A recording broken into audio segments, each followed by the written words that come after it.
모든 시험 무거운 짐을 주 예수 앞에 아뢰이며 근심에 쌓인 날 돌아보사 내 근심 모두 맡으시네.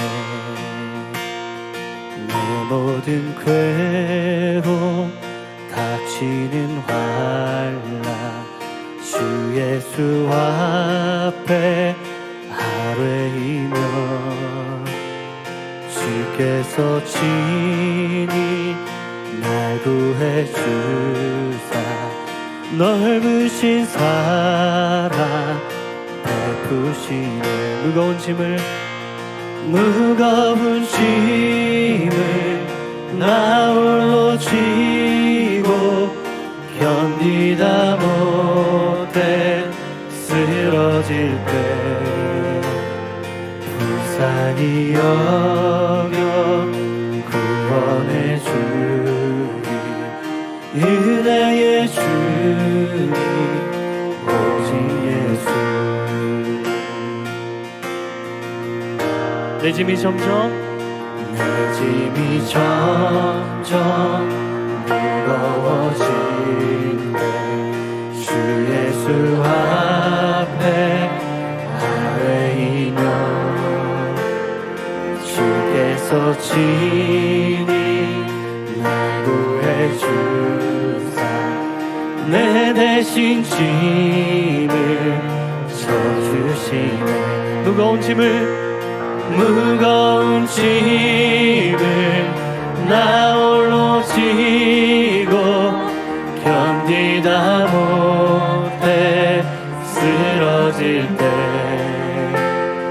불쌍히 여겨 구원해 주 은혜의 주님 오직 예수.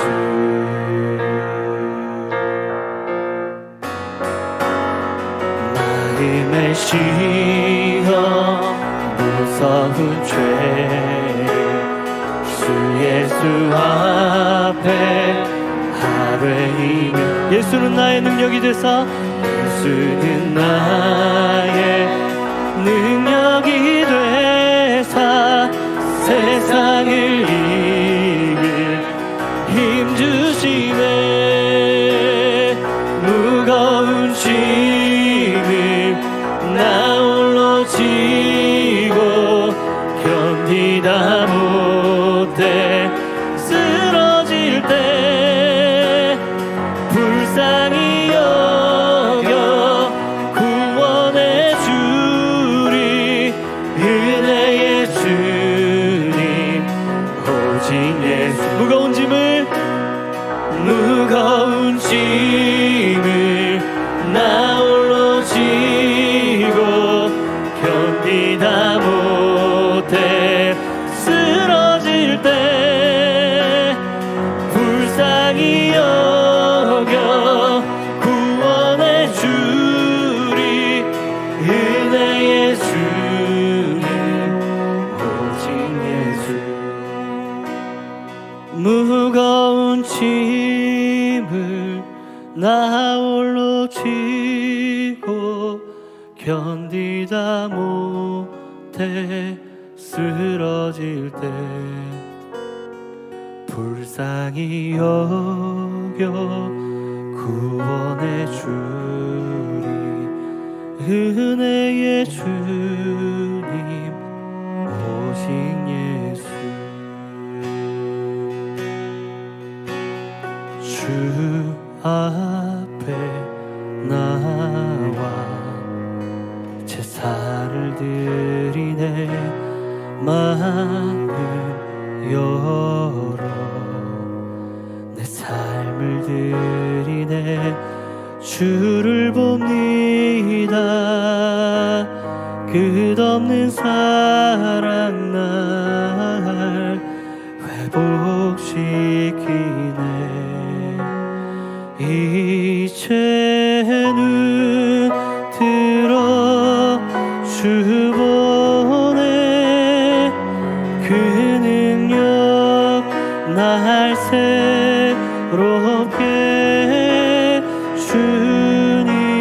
주님의 그 사랑 날 만지시니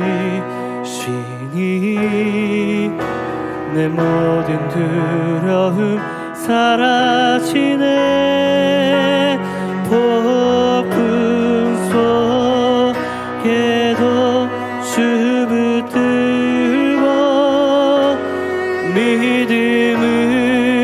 믿음으로 주와 건네 갈보리 언덕 넘어 그 어느 날 주 안에 온전케 되리. 이제 눈 들어 이제 눈 들어 주 보네. 그 능력 날 새롭게 주님의 그 사랑 날 만지시니 내 모든 두려움 사라지네. 폭풍 속에도 주 붙들고 믿음으로 주와 건네 갈보리 언덕 넘어 그 어느 날 주 안에 온전케 되리.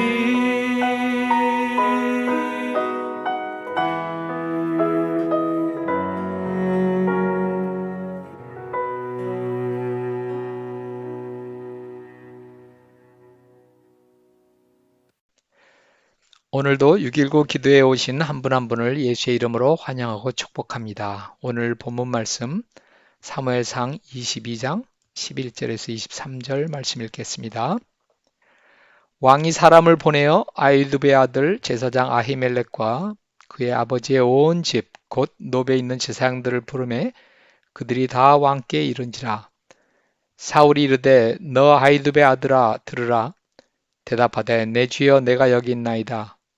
사울이 그에게 이르되 내가 어찌하여 이새의 아들과 공모하여 나를 대적하여 그에게 떡과 칼을 주고 그를 위하여 하나님께 물어서 그에게 오늘이라도 매복하였다가 나를 치게 하려 하였느냐 하니 아히멜렉이 왕에게 대답하여 이르되 왕의 모든 신하 중에 다윗같이 충실한 자가 누구인지요? 그는 왕의 사위도 되고 왕의 호위 대장도 되고 왕실에서 존귀한 자가 아니니까 내가 그를 위하여 하나님께 물은 것이 오늘이 처음이니까 결단코 아니니이다. 원하건대 왕은 종과 종의 아비의 집 온 집에 아무것도 돌리지 마옵소서. 왕의 종은 이 모든 크고 작은 일에 관하여 아는 것이 없나이다 하니라. 왕이 이르되 아히멜렉아 내가 반드시 죽을 것이요 너와 내 아비의 온 집도 그러하리라 하고 왕이 좌우의 호위병에게 이르되 돌아가서 여호와의 제사장들을 죽이라. 그들도 다윗과 협력하였고 또 그들이 다윗이 도망한 것을 알고도 내게 알리지 아니하였음이라 하나 왕의 신하들이 손을 들어 여호와의 제사장들을 죽이기를 싫어한지라.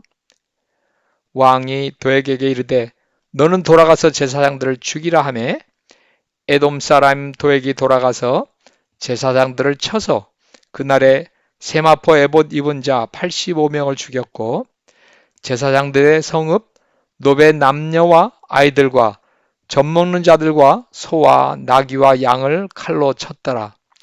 아히두베의 아들 아히멜렉의 아들 중 하나가 피하였으니 그의 이름은 아비아달이라. 그가 도망하여 다윗에게로 가서 사울이 여호와의 제사장들 죽인 일을 다윗에게 알림해 다윗이 아비아달에게 이르되 그날에 에돔 사람 도액이 거기 있기로 그가 반드시 사울에게 말할 줄 내가 알았노라. 내 아버지 집의 모든 사람 죽은 것이 나의 탓이로다. 두려워하지 말고 내게 있으라. 내 생명을 찾는 자가 내 생명도 찾는 자니 내가 나와 함께 있으면 안전하리라 하니라. 오늘 본문 말씀을 지난 며칠간 말씀과 연결해서 잠깐 살펴보도록 하겠습니다. 다윗이 요나단을 통해 사울 왕이 자기를 죽이기로 결심했다는 사실을 알고 급히 아히멜렉에 가서 빵과 골리앗의 칼을 받아가지고 떠나게 됩니다. 적진으로 들어가는 것이 사울 왕의 칼을 피할 수 있는 길이다라고 생각을 하고 블레셋의 땅 가드로 들어갑니다. 그런데 그곳 신하들이 그 다윗을 알아보고 다윗이 얼마나 자기들에게 위험한 인물인지 왕에게 이야기를 합니다. 그 사람들의 반응에 위기를 느낀 다윗은 미친 사람처럼 행동하여 아슬아슬하게 그곳을 피해 나올 수 있게 됩니다. 거기서 유다 땅 끝자락에 있는 아둘람 굴로 피신하게 되고 거기서 이제 목숨이 위험해진 다윗 식구들 또 환난당한 자들, 빚진 자들, 원통한 자들이 모여서 약 400여 명의 그룹이 되었습니다.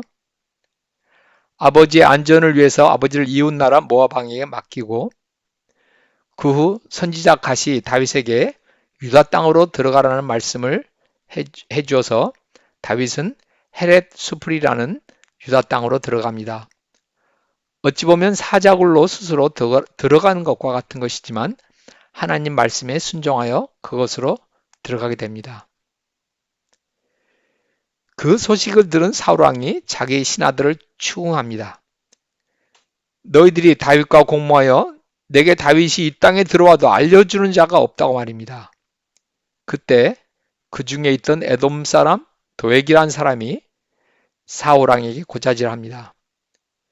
전에 다윗이 제사장 아히멜렉에게로 갔었는데 그가 다윗에게 먹을 것과 무기를 주었다고요. 그 말을 들은 사울이 제사장 아히멜렉과 다른 제사장들을 불러서 추궁합니다. 내가 어찌하여 다윗이 온 것을 내게 알리지 않고 먹을 것과 무기를 주어 그로 하여금 매복하였다가 나를 죽이게 하려 하였느냐라고 말입니다. 그 말을 들은 제사장 아히멜렉이 펄쩍 뛰며 말합니다. 자기는 이런 상황을 전혀 알지 못했고 또한 다윗같이 왕의 신실한 신하가 어디 있습니까? 그리고 내가 그를 위해서 하나님 말씀을 전해준 적이 얼마나 여러 번이었습니까? 이번에도 그가 왕의 명령을 수행하러 가는 줄만 알았습니다. 라고 설명을 합니다. 그러나 이미 질투와 미움으로 제정신이 아닌 사울왕은 신하들에게 제사장들을 죽이라고 명령합니다.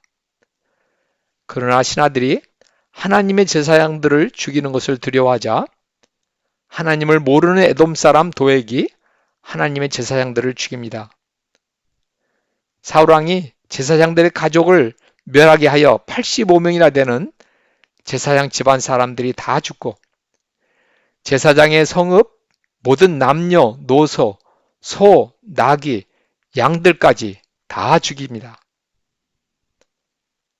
하나님께서 전에 사울왕에게 아말렉 사람의 성읍에 그렇게 철저한 심판을 하라고 명령을 내렸었는데 그때는 철저하게 순종하지 않았던 그가 이제 하나님의 제사장에게는 자기 편을 들지 않았다는 이유로 몰아붙여서 그렇게 참혹한 심판을 내린 것입니다. 하나님이 명령하실 때는 그 명령이 시답게 들렸었는데 자기 왕권을 지키는 데는 혈안이 되니 그렇게 무참하고 처절하게 사람을 죽인 것입니다. 그것도 하나님의 제사장들을 왕권 수호의 혈안이 되니 하나님 두려운 것도 모르게 된 것이죠. 아히멜렉의 아들 아비아달이 사울의 칼날을 가까스로 피하여 다윗에게 도망하여 그 되어진 일들을 다윗에게 알리자 다윗이 자기로 인해서 아히멜렉의 전 가족이 죽임을 당한 것에 너무 마음 아파하며 그 아들 아비아달에게 함께 머무르라고 이야기합니다. 성경에 나오는 많은 인물들 중에 사울왕만큼 비참해진 사람이 없는 것 같습니다. 한때 하나님께 선택되어 왕으로 뽑힌 그가 왜 이렇게 되어버린 것일까요?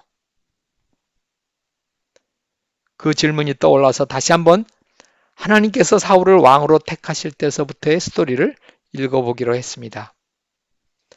사무엘상 10장 9절에 보니까 사무엘 선지자가 그에게 기름을 부어서 왕으로 세우면서 내게는 여호와의 영이 크게 임하리니 너도 그들과 함께 예언을 하고 변하여 새 사람이 되리라.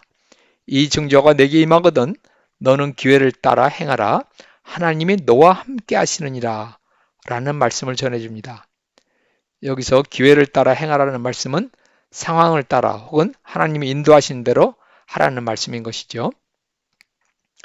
바로 그 뒤에 그의 삼촌이 이제 그를 만나서 사무엘 선지자가 뭐라고 하더냐 묻습니다.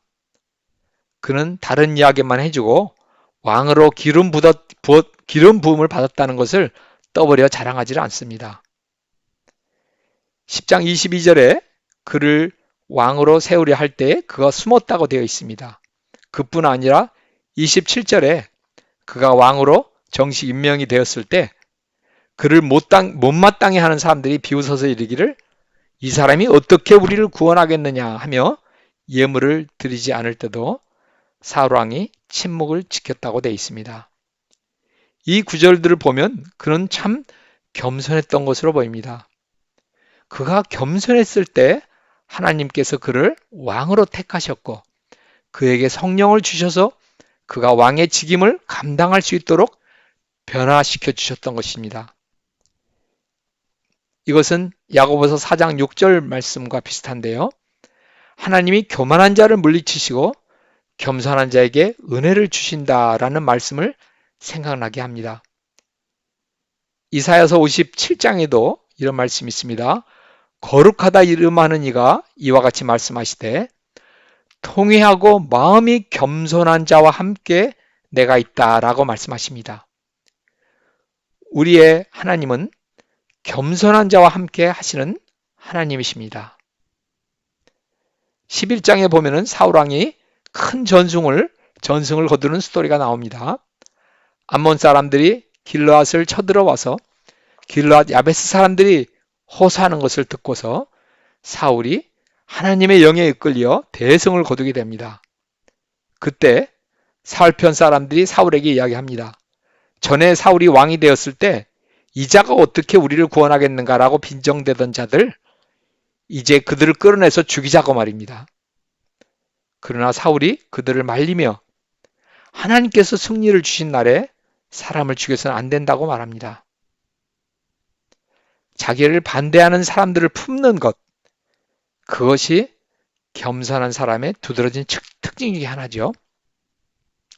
그렇게 겸손했던 그가 서서히 무너지기 시작합니다. 그것은 곧 순종에 관한 문제에서 그가 걸려 넘어지기 시작한 것인데요. 순종은 겸손한 자의 특징이기 때문에 그가 순종하지 않았다는 것은 곧 그가 교만해졌다는 말이 되는 것이죠.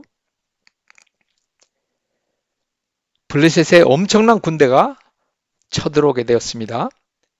사울왕이 급히 이스라엘 군대를 소집했는데 그 소집된 이스라엘 군대가 블레셋 군대의 엄청남을 보고 겁에 질려 도망가기 시작합니다.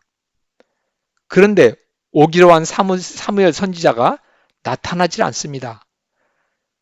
사무엘 선지자가 와서 하나님께 제사 드리며 기도를 해줘야 될 텐데 오지 않고 이스라엘 군대는 점점 뿔뿔이 흩어지는 위기를 맞자 사울왕이 하나님의 법을 어기고 제사장만이 드리게 되어 있는 제사를 드리게 됩니다.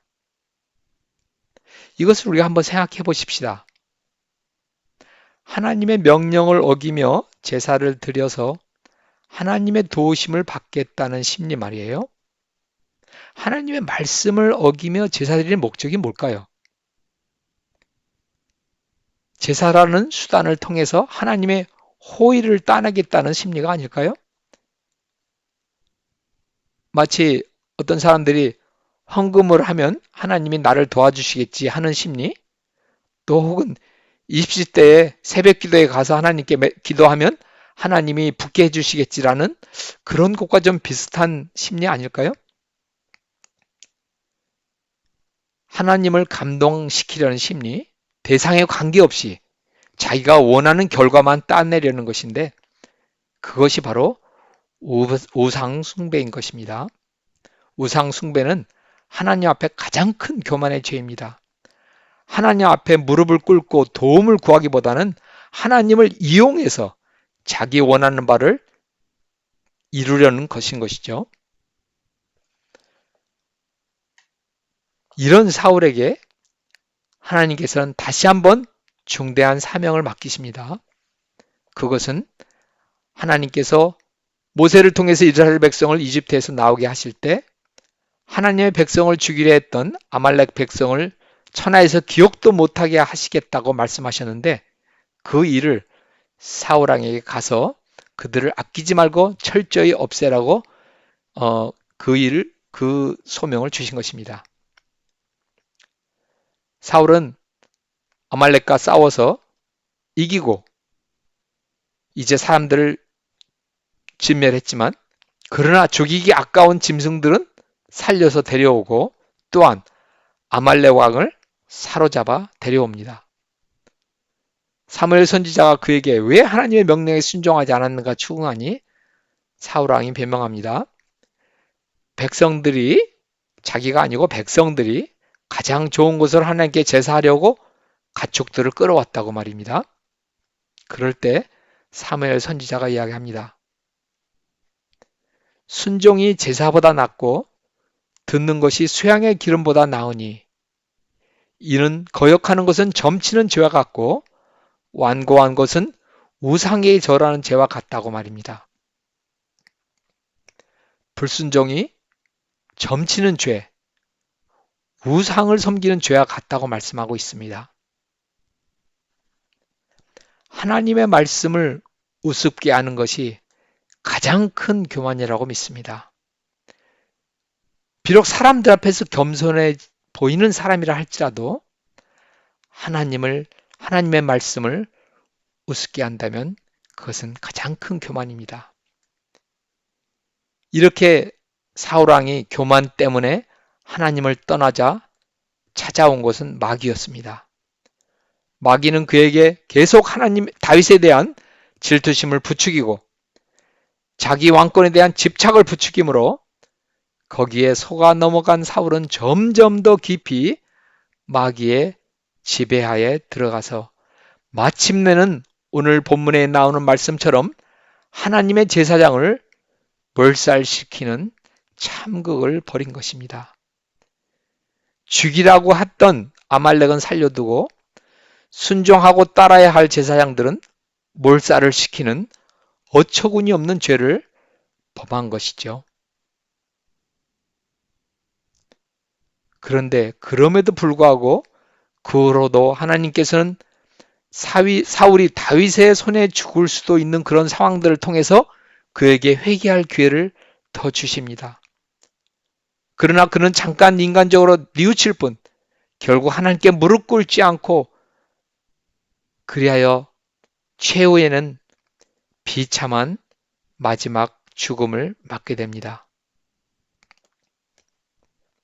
우리가 신앙생활을 하는 데서도 하나님 말씀에 대한 경외심과 순종을 우리가 너무 가볍게 보고 있는 것은 아닌가 하는 생각이 들었습니다.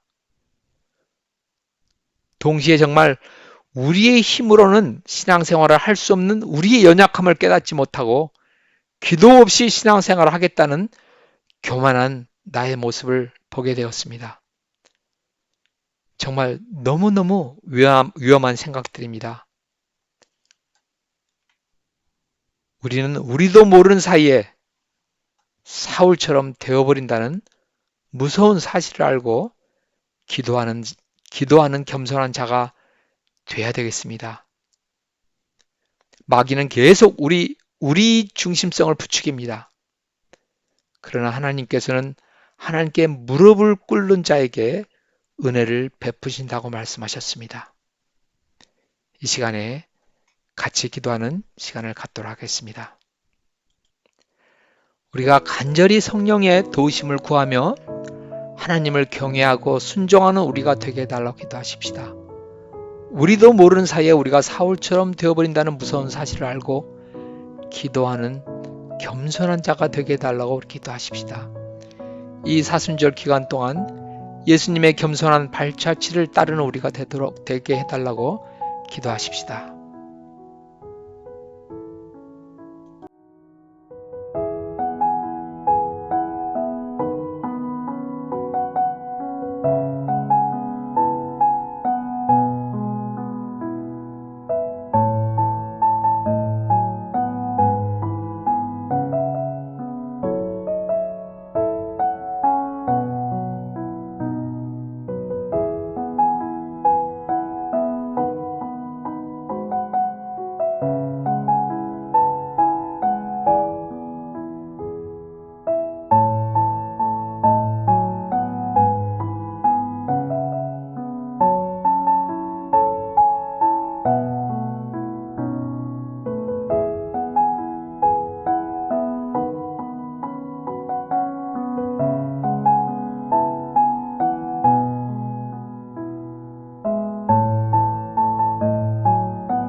이 시간에 교회와 성도님들을 위해서 기도할 때 지금 진행 중인 프렌즈 캠프, 그리고 교육 프로그램, 그리고 여성 훈련 모임들을 위해서 같이 기도해 주시고요. 그 다음에 차세대를 위한 미션 센터 건축을 위해서 하나님께서 건축위원들에게 힘과 지혜 주시도록 기도해 주시고, 우리 교회에 세우신 우리 교회 목자님들을 위해서 기도해 주시고, 항암 치료 중에 계신 분들 주님의 터치하심이 있을 수 있도록, 그리고 그분들의 가족들에게 힘 주시도록 우리 같이 기도하십시다.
이 시간에는 모든 민족을 위해서 기도하겠는데요.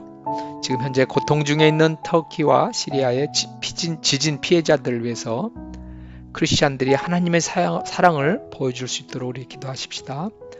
그리고 우크라이나 난민들을 위해서, 그리고 그들을 위해서 일하시는 선교사님들을 위해서 계속 기도해 주시고요.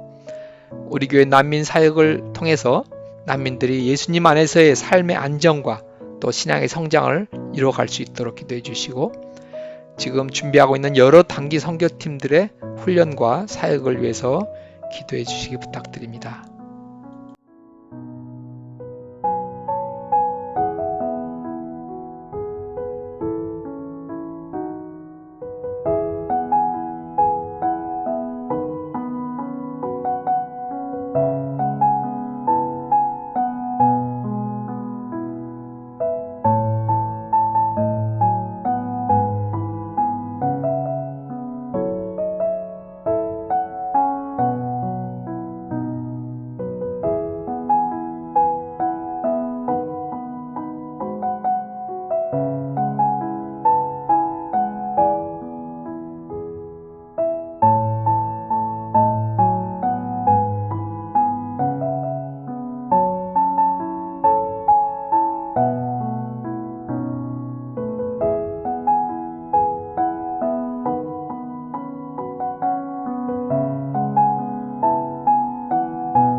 주기도문으로 기도회를 마치고요. 각자 기도하는 시간을 갖도록 하겠습니다. 하늘에 계신 우리 아버지여, 이름이 거룩히 여김을 받으시오며 나라가 임하시오며 뜻이 하늘에서 이루어진 것 같이 땅에서도 이루어지이다. 오늘 우리에게 일용할 양식을 주시옵고 우리가 우리에게 죄 지은 자를 사하여 준 것 같이 우리의 죄를 사하여 주시옵고 우리를 시험에 들게 하지 마시옵고 다만 악에서 구하시옵소서. 나라와 권세와 영광이 아버지께 영원히 싸움나이다. 아멘.